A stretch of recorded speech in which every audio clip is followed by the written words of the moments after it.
Muy buenas, continuamos con nuestras charlas en este tiempo de cuarentena, estas charlas que estamos teniendo online, en las cuales pues estamos ahondando en el tema de las religiones y cómo estas han ido, pues diferentes aspectos de las mismas, han ido también dando paso a la cultura de nuestros lugares, de nuestra forma de vida y también de entender nuestra propia naturaleza.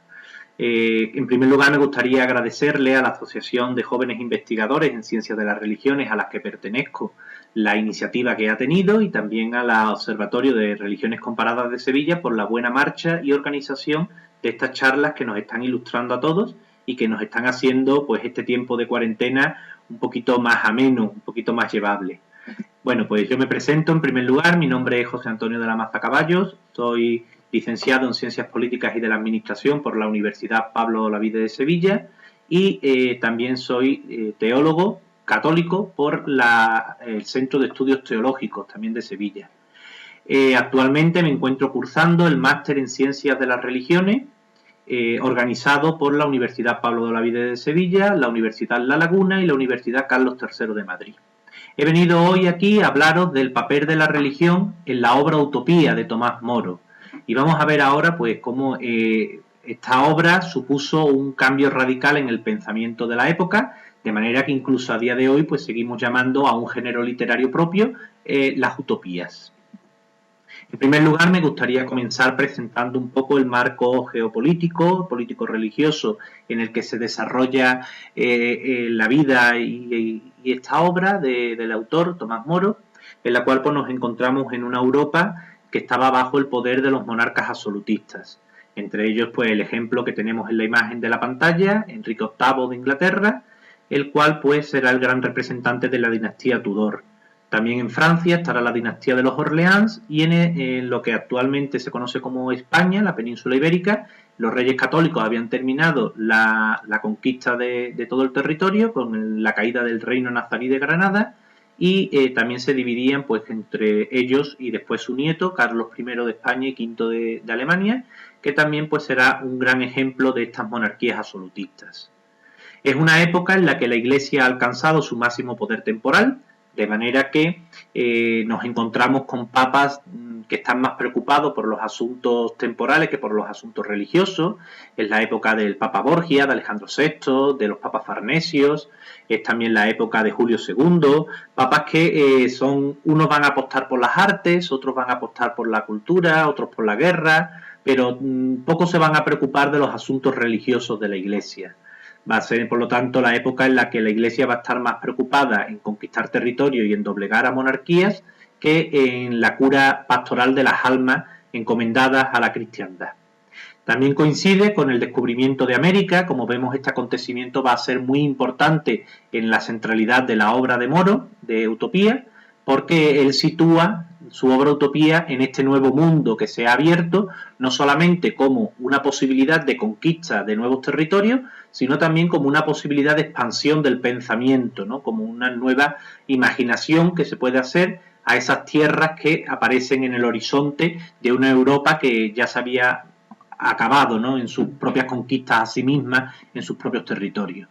Llegamos ahora también a una concepción del derecho en el que parecía que el derecho iba a ser la gran garantía de los países, de la ciudadanía, de las personas, de los súbditos, pero que en realidad se convierte en un arma de abusos completamente de los tiranos y de las grandes familias que podían permitirse pagar una justicia diferente a la del resto del vulgo. Este derecho pues es muy abusivo, como veremos el propio Tomás Moro también lo criticará en su obra Utopía, de manera que, por ejemplo, se había llegado al punto de que por robar pues te condenaban a muerte. Entonces Moro mismo, que se dedicará al derecho y a la justicia, pues dirá que es un sistema jurídico completamente injusto y que además no es equivalente el delito con las penas que se estaban cometiendo. También habrá un abuso con el tema de las propiedades privadas, en las cuales pues habrá grandes territorios de tierra en manos de unos pequeños terratenientes que no permitirán la explotación de esas tierras, lo cual generará más hambruna y también pues lo siguiente que también se analiza en esta situación político-religiosa, que es el aumento de las epidemias. Los viajeros empiezan a trasladar estas epidemias de un lugar a otro, tanto al Nuevo Mundo como aquí al Antiguo Mundo, en el cual pues también pues se conseguirán estas epidemias, ¿no? En el año 1520, casualmente hace 500 años, se celebró en Basilea la primera reunión contra las pestes, que se llamó, y en la cual pues se publicaron las primeras reglas profilácteas que se conocen. Es un tema muy de actualidad, como vemos, no han cambiado mucho las cosas. Bien, pues pasando ahora a una breve biografía del autor, Tomás Moro, nos encontramos con un londinense de los pies a la cabeza. De hecho, él siempre presumió de haber sido criado en Londres, de haber sido educado en Londres y de haber tenido pues completamente una cultura londinense. Sirve desde muy pequeño, bueno, su padre era mayordomo del Lincoln's Inn, uno de los colegios de juristas que había en la ciudad de Londres, pero que su padre seguirá avanzando, no se quedará solamente como sirviente de esta casa, sino que seguirá estudiando y formándose hasta llegar a ser juez de la ciudad. Esto le marcará mucho a Moro en su educación y en su formación, el ejemplo de su padre, John Moore, el cual pues le inculcará también ese amor por el derecho y por la justicia. Sirve desde muy joven al cardenal Morton, en ese entonces era el canciller de Inglaterra, y el cardenal se fija mucho en el joven Moro, le llama mucho la atención su inteligencia, el desparpajo que tenía para el estudio y para las artes de la época. De manera que decide enviarlo a Oxford para estudiar lo que había entonces, ¿no? La grande escolástica y el pensamiento religioso. Moro va allí a Oxford, pero aquello no le convence. Entonces se vuelve a Londres y niega la beca que le había dado Morton y decide dedicarse al derecho como su padre. Empezará a estudiar leyes y una vez que se graduará en leyes decide ingresar en la vida religiosa. Por lo tanto, entrará en el convento de la Cartuja de Londres, donde estudiará pues la devoción moderna, rezará también grandes textos de los pensadores de los padres de la Iglesia y se dedicará a traducir epigramas griegos al latín y del latín al inglés de la época, haciendo muchos juegos de palabras y le gustaba mucho pues el juego de las palabras que le daban los epigramas griegos y latinos, que como veremos también dejará una impronta muy importante en su obra Utopía. Después de 3 años en la Cartuja, decide volver a la vida pública, a la vida civil, retoma su carrera como jurista y se casa con su primera esposa, Jane Colt, con la cual tendrá pues en 1505, el mismo año que se casa, su primera hija, Margarita, la cual será un modelo para él amará a su hija Margarita locamente, de manera que incluso es una de las grandes pensadoras de la época, pasa que por su condición de mujer pues ha sido muchas veces silenciada en la historia e incluso en su época muchas de sus obras pues pasaron a estar firmadas por su marido, William Roper, pero Margarita merecería pues un capítulo especial en la historia del feminismo y de las mujeres intelectuales que avanzaron muchísimo en el pensamiento de su época. Como vemos, Tomás Moro es un gran humanista, se hace amigo de Erasmo, de Rotterdam y también de Juan Luis Vives, con los cuales pues comparte una gran cantidad de epigrafías y de documentos cartográficos que compartieron tanto de mapas como de cultura general, como de filosofía de la época, como también de teología. Es un escritor de varias obras, especialmente de apologética cristiana, se enfrenta con pensadores protestantes, tiene varias obras sobre todo dirigidas a Lutero y a Tyndale, como los dos grandes pensadores que para él eran unos herejes y unos cismáticos, y que él intenta pues con su apologética defender la posición de la Iglesia católica frente a las herejías que iban surgiendo. Llama la atención, por ejemplo, de su amistad con Erasmo, que la gran obra de Erasmo, El elogio de la locura, está dedicada al propio Moro. De hecho, la escribió en su casa de Chelsea, la casa de Moro, y él hace un juego de palabras con el título de la obra, le llama Encomios de la Moriae, un juego de palabras con el apellido Moro, y la Moriae como la estulticia o este sistema de pensamiento un poco absurdo, ¿no? Porque a Moro le gustaba mucho jugar con la absurdez de las cosas y los juegos de palabras. Va a ascender en diferentes cargos públicos, ocupará muchísimos cargos públicos, entre ellos pues tal vez uno de los más importantes, pues no el más importante, es el de la Cancillería de Inglaterra, será el primer canciller laico de Inglaterra de los últimos 4 siglos, en sustitución del cardenal Wolsey, una vez que el cardenal Wolsey pues caerá en desgracia al no conseguir la anulación por parte del Papa del matrimonio entre Catalina de Aragón y Enrique VIII. Ya sabemos que Enrique VIII prefirió casarse con Ana Bolena en búsqueda de un heredero varón. Desde 1529 a 1532 Moro ejercerá la Cancillería de Inglaterra y en 1532 decide renunciar a ella, puesto que no está de acuerdo con la política de Enrique VIII en cuestiones de gobierno de su vida privada tampoco, del matrimonio y también pues en ciertas medidas que Moro quería poner en marcha y que Enrique VIII ya empezaba a tirar por una especie de anglicanismo. Él decide retirarse a su casa de Chelsea y allí dedicarse a escribir sin que nadie le molestara, pero esto no fue posible, porque en 1534 sale un edicto del rey pidiendo que todos los súbditos de Inglaterra tenían que firmar el acta de supremacía, por la que Enrique VIII pasaba a ser la cabeza de la Iglesia en Inglaterra. Moro se niega y por este motivo, el 6 de julio de 1535, será decapitado en la Torre de Londres junto a otro de los grandes pensadores de la época, que será el obispo de Rochester, John Fisher. Pasamos ahora al estudio más competente de la obra, Utopía. Utopía se trata de una obra en la que Tomás Moro, a través de 2 libros publicados en Lovaina en 1517, casualmente el mismo año, bueno, la obra se escribió en 1516, pero él la publica a principios de 1517.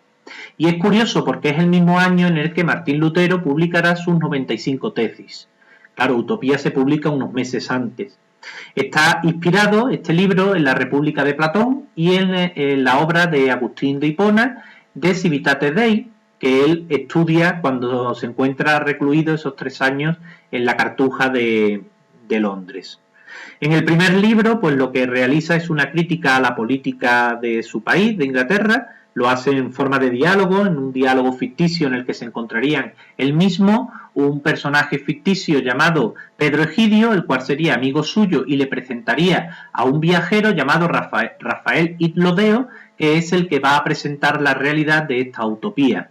Rafael Itlodeo, pues es, como decía con los epigramas, un juego de palabras. Rafael en hebreo significa medicina de Dios, es decir, el que cura por la acción de Dios, y Itlodeo procede del griego experto en cosas absurdas. Por lo tanto, Moro ya hace un juego de palabras diciendo que este viajero que va a presentar una nueva forma de política no es más que un médico de almas que va a curar con cosas absurdas, ¿no? En esta primera parte del libro, que además fue escrita en segundo lugar, el libro segundo fue escrito en primer lugar y el libro primero es posterior. En este libro primero, pues va a realizar dentro de este diálogo, pues una valoración de la buena política que había realizado el cardenal Morton frente a la política desastrosa de Enrique VII, padre de Enrique VIII, que se había enfrentado en grandes luchas con Francia, lo cual había sido una ruina para Inglaterra y no había generado grandes beneficios. Va a criticar a los holgazanes, que son, según Moro, en palabras de Rafael Itlodeo, son todas aquellas personas que en un país no producen nada y que por lo tanto generan riqueza, generan pobreza. Estas personas, es curioso que Moro, siendo un gran defensor de la fe cristiana católica, pondrá como los mayores holgazanes del reino a los religiosos, a los frailes y a los cardenales y obispos que viven solamente de las rentas y no producen nada. También criticará a los nobles y a los grandes terratenientes, así como a los mendigos, que dice que no generarán más que desigualdades y pobrezas en las ciudades, no generando nada y teniendo que vivir de las caridades ajenas. En el segundo libro, que es el que más nos interesa, ya ahonda en lo que sería para él un estado ideal y presenta la isla de Utopía. La isla de Utopía, pues en su propio nombre también hay un juego de palabras, como vemos Moro le gusta mucho jugar con el tema de las palabras. Utopía sería un no lugar, ¿no? Un lugar ficticio que no existe y que además es una falsa isla, puesto que en un principio tenía un istmo, pero se le cortó para convertirlo en isla. Por lo tanto es incluso algo artificial. Utopía, que significa no lugar, estaría formado por 54 ciudades iguales. Casualmente, en la Inglaterra de la época había 54 condados y la capital será Amaurota, que significa la nublosa. Una clara referencia a el estado de Londres, que como sabemos es una ciudad bastante oscura. Bien, pues todas las ciudades se organizan iguales, están organizadas en familias, van a rotar todos en las mismas funciones, trabajarán 2 años en el campo y 2 años en la ciudad, por lo tanto no habrá preeminencia por unos puestos u otros, todos los cargos serán votados, incluso el monarca será votado, el príncipe de Utopía también será votado, y él pone la esclavitud como un cambio a la pena capital. En Utopía no permiten la violencia ni el mal, y la esclavitud solamente se podrá hacer cuando alguien ha cometido un delito tan grave que mereciera la pena capital. Bien, pues pasando a la religión de Utopía, en primer lugar comentar pues que se trata de una religión natural, con unos cultos muy particulares. Está impregnada de la filosofía estoica, que durante toda la obra pues también se puede ver en otros aspectos de la misma. Y Moro apunta que esta religión que siguen los utopenses tan solo existe mientras no reciban una religión milagrosamente revelada por el cielo. Está haciendo una clara referencia al cristianismo, como veremos, porque él presenta la religión de Utopía como un paso previo al paso definitivo que sería el cristianismo. Él va a presentar que en la isla existen varios cultos a diferentes deidades, pero todos adoran solo a una. Es decir, cada ciudadano de Utopía es libre para elegir su propio culto, a quien le quiere tributar culto, pero no son politeístas, sino que cada uno pues adoraría bien a un dios solar, a un dios lunar, o a los astros, o a un dios que puede haber sido incluso un héroe de épocas anteriores o una persona digna de estudio que llamara la atención por sus virtudes y que se puede llegar a convertir en un dios. ¿Qué es lo que pasa? Que los intelectuales, es decir, Utopía es una república completamente gobernada por los filósofos, entonces estos filósofos, estas personas digamos, de la élite intelectual, le darían culto a una deidad única que no estaría representada por ningún astro ni por ninguna realidad material, que llamarían Padre, clara referencia otra vez al cristianismo, y casualmente es la élite la que venera a este Dios Padre único. Todos tienen un solo Dios y genéricamente a estos dioses, que serían dioses individuales, pero les ponen un nombre genérico para poderle dar el culto general de todos, ¿no? Le llamarían Mitra. Casualmente este nombre hace referencia a un dios persa que durante el siglo I de nuestra era pasará a darse culto en el Imperio Romano, de manera que el dios Mitra rivalizará en los primeros siglos con el cristianismo. Como sabemos por la historia, el cristianismo triunfará sobre los cultos de Mitra y Moro también lo sabía y por eso lo impregna en esta obra. También propone que han sido Islodeo, habla de que los utopenses habían sido iniciados en el cristianismo, pero que al no haber sacerdotes católicos entre la expedición que se encontró con la isla, pues fueron bautizados. Ya sabemos como que el bautismo lo puede otorgar cualquier cristiano, pero es curioso porque Moro deja abierta la posibilidad de que al no haber sacerdotes cristianos, los propios utopenses puedan celebrar la Eucaristía sin participación de un sacerdote, lo cual en la época, como sabemos, los protestantes lo afirmarán posteriormente, pero en la época ya Moro había dejado abierta la incógnita, siendo un pensador puramente católico, deja abierta esta incógnita. En la isla de Utopía hay una gran tolerancia religiosa hasta el punto de que es la base de su propio pensamiento religioso. Todo el mundo puede practicar la religión que quiera, incluso proponerla a otra persona, pero siempre sin imponerla, puesto que las religiones, según el fundador de la isla, que era un supuesto personaje llamado Utopo pensaba que las religiones eran fuente de violencia y de malestar. Entonces crea el pensamiento de tolerancia para que no se generen violencias y guerras injustas. Dentro de esta religión simplemente hay dos principios básicos que todos tienen que respetar, cada uno puede creer en lo que quiera siempre y cuando se respete la inmortalidad del alma y la retribución en la otra vida. Hasta el punto de que las muertes de los ciudadanos de Utopía no son lloradas, sino que son alabadas cuando han sido acogidas con una virtud estoica y el difunto ha partido a la otra vida pues queriendo alcanzar pues esa inmortalidad de su alma y esa retribución buena en la otra vida. Son incinerados frente a la práctica común en la época que era la exhumación, son incinerados y sus cenizas se meten dentro de unas urnas con unas lápidas firmadas con sus grandes obras en vida para que sirvan de virtud a las generaciones futuras. Nos encontramos también con que el culto a Dios se realiza por medio de la contemplación y de el estudio. A Dios no se le da culto de otra forma, sino simplemente con el estudio y la contemplación de la naturaleza, y no hay personas religiosas en Utopía, solamente se permiten 30 sacerdotes, cada uno de ellos estarían al frente de uno de los templos. Hay solo 30 templos en toda la isla y por eso tienen que ser templos muy grandes, muy poderosos, en los que quepa pues toda la población de la isla en las diferentes ciudades.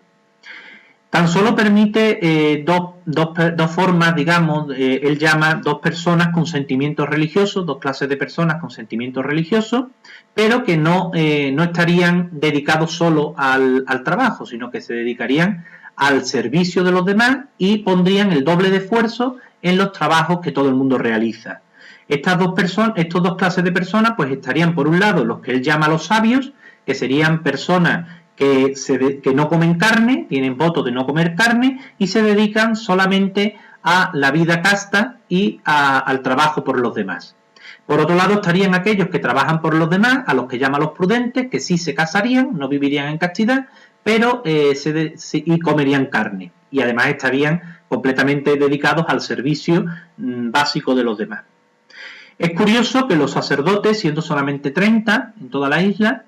Moro permite que se casen, algo que como vemos pues era en la época para el catolicismo no estaba bien visto, los protestantes dirán que sí, pues Moro como pensador católico una vez más parece que se escora hacia el lado protestante que tantas veces atacó al decir que los sacerdotes están casados incluso con las mejores del pueblo, las mejores mujeres de la sociedad eran escogidas para casarse con los sacerdotes. Estos 30 sacerdotes pues se dedican a la protección del pueblo en las buenas costumbres, educarían a la juventud y amonestarían a los delincuentes, que no los castigarían, el castigo estaría reservado a los magistrados.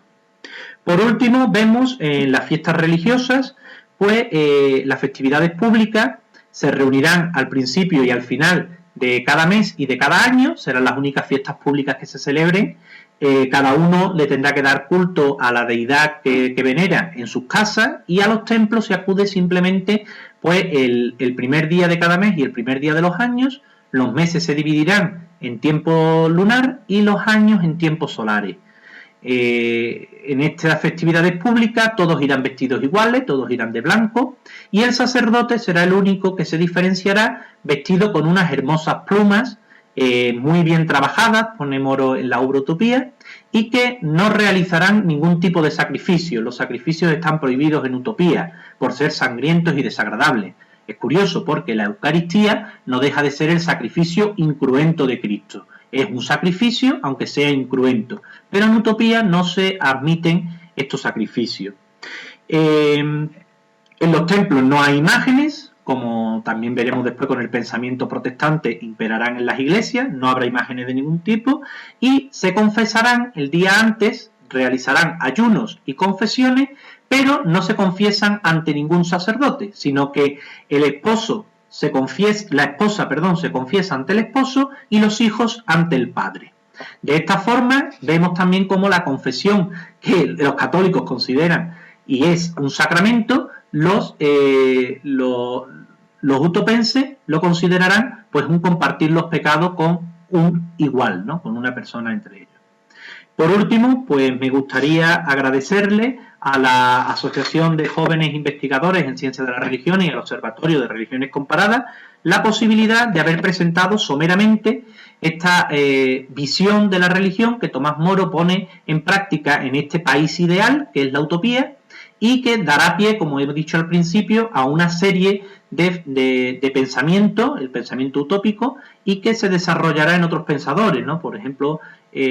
con Tommaso de Campanella, La ciudad del sol. Aquí en España tenemos también nuestra utopía personal, que es la Sirapia, y muchas obras que se han ido desarrollando hasta la actualidad.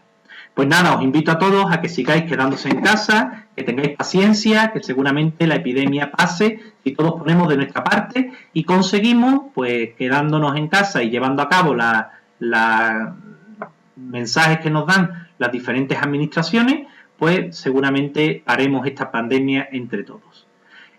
Quedo a vuestra disposición. Si alguien tiene algún comentario, alguna explicitación, algo que añadir, pues en los comentarios de este vídeo podríamos crear un debate, ¿no?, sobre esta presentación básica del pensamiento de Tomás Moro y de su obra Utopía, y que me gustaría pues poder también ahondar. Por la falta de tiempo, pues tampoco he podido ahondar mucho más. Os agradezco a todos vuestra atención y os invito a que sigamos quedándonos en casa.